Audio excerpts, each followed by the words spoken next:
What is it about candles? Their mesmerizing flame, the gentle sway in the light movement of air if it doesn't get stronger.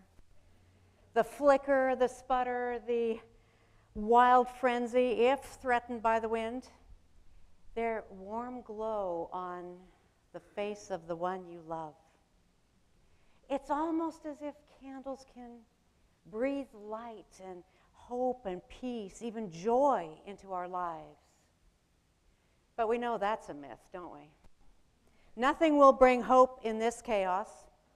Nothing will extinguish the darkness around us. Nothing will lighten the load that we carry, right? Well, then why do we light candles when the air cools and the light begins to fade? Why do we adorn our Thanksgiving and our holiday tables with candles when there really isn't one more place to set anything? Why does a single candle seem to tend that spark of hope that has almost been extinguished? What is it about candles? Well, what were the words that Marshall read from Proverbs? The breath of a person is the lamp of Yahweh. The Jewish Torah puts it this way: a candle of God is the soul of the human. At another point in my life, I had little use for candles. Why bother? They don't really have a purpose. They drip wax and they extinguish, blow out in the wind. They constantly need replacing, and I just don't need any of that sentimentalism. What I did not know then was that light, or a candle, is a gentle force. It doesn't boast. It doesn't illumine entire stadiums. It comes without bluster. Light is a favorite symbol of the divine, writes Rabbi Lauren Eichler-Birkin. Why is that, we wonder? Well, perhaps because light itself cannot be seen, she continues. Similarly, we cannot see God, but we become aware of God's presence when we see the beauty of the world, when we experience love and the goodness of our fellow human beings, when we are kind to the stranger, as Arvel shared. Could it be that then, simultaneously and unconsciously, we are subsumed and summoned by the divine through this shimmer of that burning candle? In her slender, gently swaying flame, we detect the mystery of the divine. The candle assumes the role of memoirist in our lives. The candle delights infants as they reach for that birthday cake.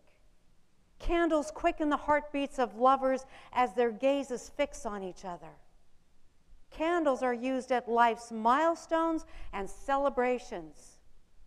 Candles can add elegance and warmth, invitation in special seasons such as Advent.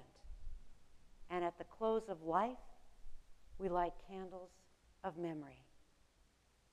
The flickering of a candle is a metaphor of life's transience, writes award-winning journalist and author Robin K. Levinson.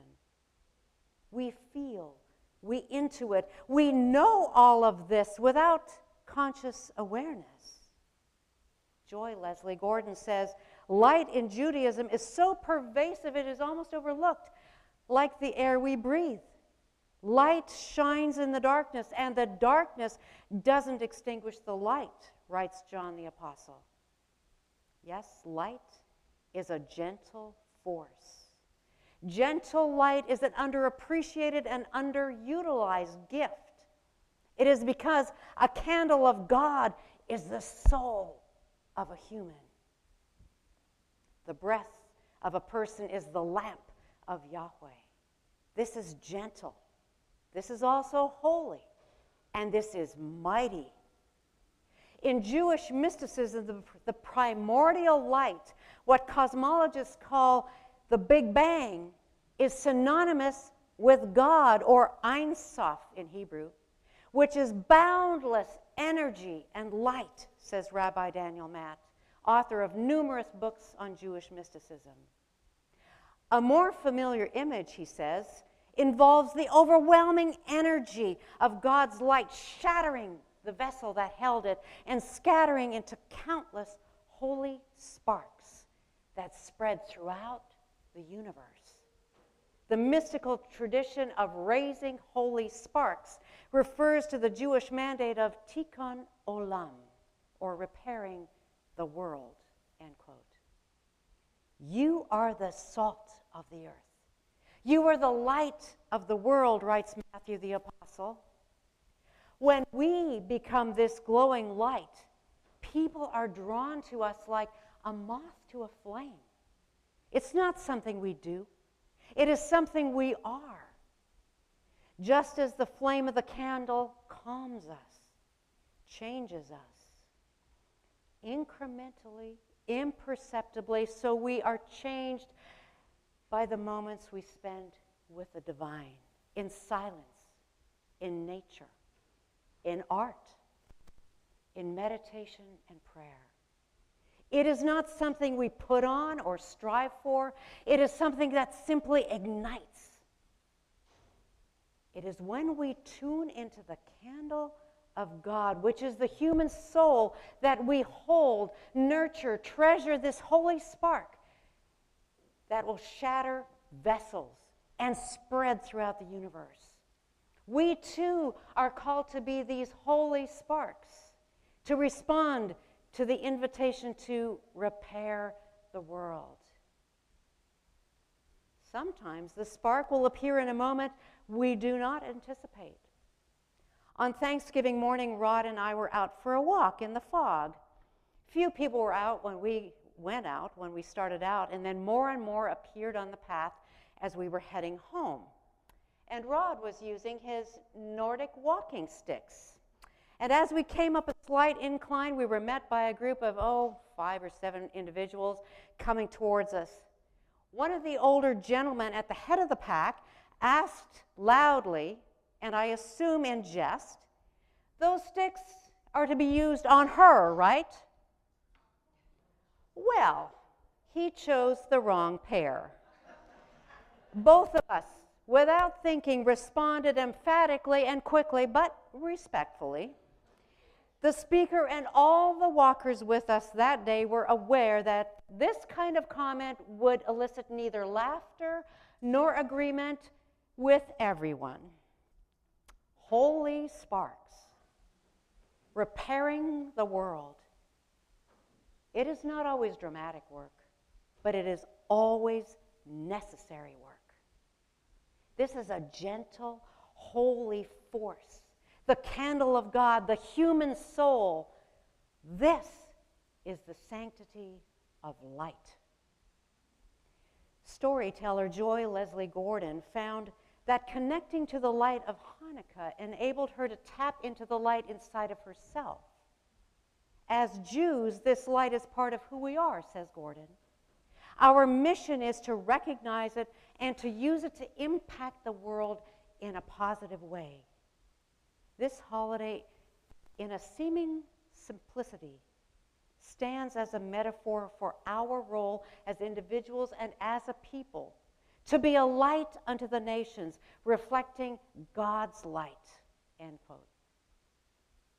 The season of Advent, with its Advent candles of hope, joy, peace, and love, fits seamlessly into the candles of Hanukkah, the lamps and lanterns of Diwali, the 7 colored candles of Kwanzaa. People do not light a lamp and put it in a basket. Instead, they put it on top of a lampstand, and it shines on all of those around.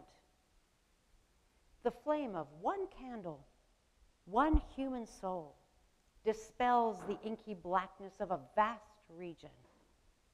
Light in itself is not hope, but holy sparks shine their light to overlooked places that otherwise seem hopeless. You have this spark. I have this spark. We all have this candle of God as our human soul. Light is so common that it is almost overlooked, like the air we breathe.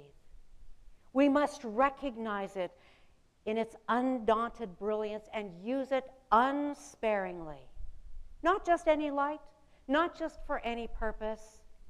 The garish pseudo-lights that far outshine the humble candle weaken the human soul because they are counterfeit. Learn to detect and understand the difference.